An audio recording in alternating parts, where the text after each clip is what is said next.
This week, we're talking about an article from HR Morning, and the author is Derek McIntyre. He's an HR expert contributor. He writes an article headlined, Why the Employee Experience Needs to Be a Top Priority in 2022. Now, Summer, we are experts. We could talk shop about this all the time, and we do, honestly. Um, but for our audience, could you kind of set this up to say, well, what is an employee experience, and how are you seeing it in different aspects of businesses that we work with? Absolutely. I think that employee experience is, especially in many small businesses, something that's not fully understood. And so I thought that this was a great article to talk about on the show and also define what some of the stages are so that companies can take some really important information from the show and then start focusing on what does that look like within their organization so that they can make it a priority as well. So when we talk about employee experience, we aren't talking about how long they've worked in the profession or how long they've worked at the company. This is actually workers' perceptions about their journey through the company from start to finish and what they encounter and what they observe during that time. And so when we think about employee experience, there's actually 5 stages that have specifically been defined. And the first one is the recruitment stage. So the employee experience during the recruitment stage is all steps that lead to hiring that new employee, including job ads, the interview process, and the offer. So companies want to be thinking about what is that journey for that individual, and what is the company currently doing, and what can they do differently to make it easier, faster, and more enjoyable. The second stage is onboarding. So that's the ramp up to become a fully productive team member and bringing that individual into the company and getting them connected with the brand. The third stage is development. And this is where you're helping your employees grow their skills, see their potential within the company, and ideally help them grow. And this is an area that I see a lot of companies actually missing the mark on because they're focused on recruitment, understandably. They're focused on onboarding, but then they get really busy and I think lose focus of how important it is to work on this development to help their team members achieve the highest level of their potential. And when they miss the mark here, unfortunately, their team members leave. So that kind of takes us to the fourth stage, which is that retention. And that is when employees are fully ramped, inspiring them to stay connected to the brand and the company vision. And then the last stage is, of course, the exit process. So while you hope that you never get there, companies need to ensure that that employee experience all the way through that departure is still a positive experience. And so I know I've covered quite a bit in like such a short amount of time, but when we talk about employee experience, there are definitely steps that companies can take and tools that they can use to improve it.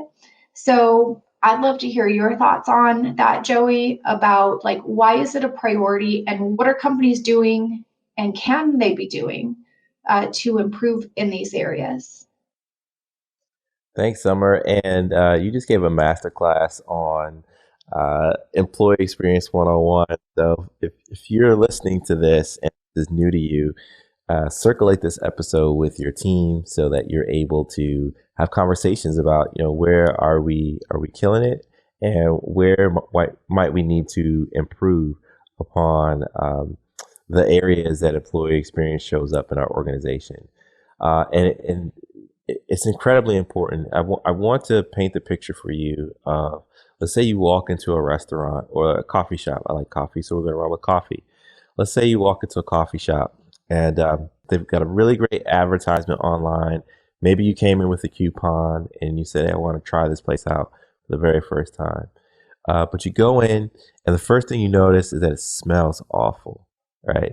Okay, so it smells awful, and you're like, I don't know, but they're offering buy one, get one free. So I'm willing to press through this journey to get my free coffee and share it with a friend. But you get up to the counter, and they're rude. All right, so that's another interaction that you have.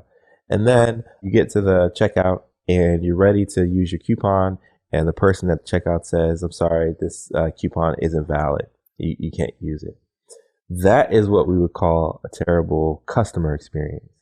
Um, but the reality is, our employees have experiences as well, and you want to ensure that you're doing everything within your possibility to improve upon those to make sure that they're having great employee experiences. And here's why. Um, I think every episode we mention the Great Resignation, the Great Reconsideration, the Great Migration, whatever you want to call it, whatever framing works. Um, Employees are saying not only are we fed up, but we're going to do something about it. We're going to change jobs. We're going to resign. We're going to leave the workforce. We're going to start a business. And so, if you're looking to have the least disruption to your business from people walking away, you need to make it a better place for them to stay. So, it's incredibly important.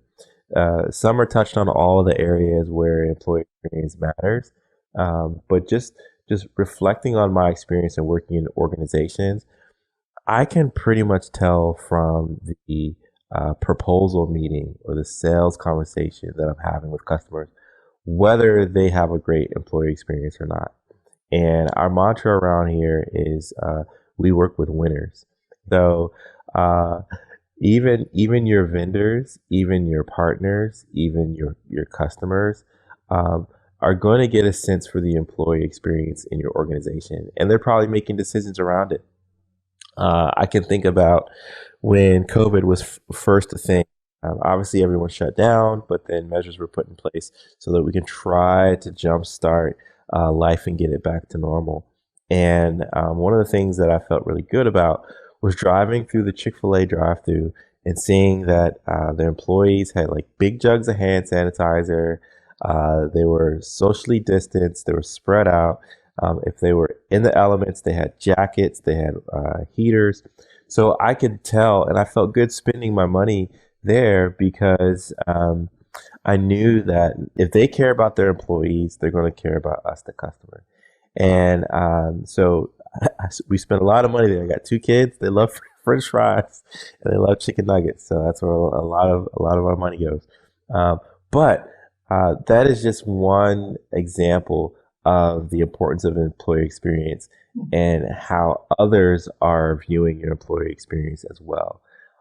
So I just wanted to tee that up. I could spend the whole podcast talking about it, but that's just a quick instance. Summer, what do you think? I think you've done a great job, Joey, in explaining why it's important. And in circling back to this article, one of the key messages, one of the key takeaways is not only to make employee experience a priority, but one of the ways that you can do it is by making your employees' jobs easier. So, utilizing technology, for example, for scheduling, for self service activities, for things that there's currently some sort of hindrance or barrier. Think about your processes and how you can make them more efficient because that's going to improve your employee experience.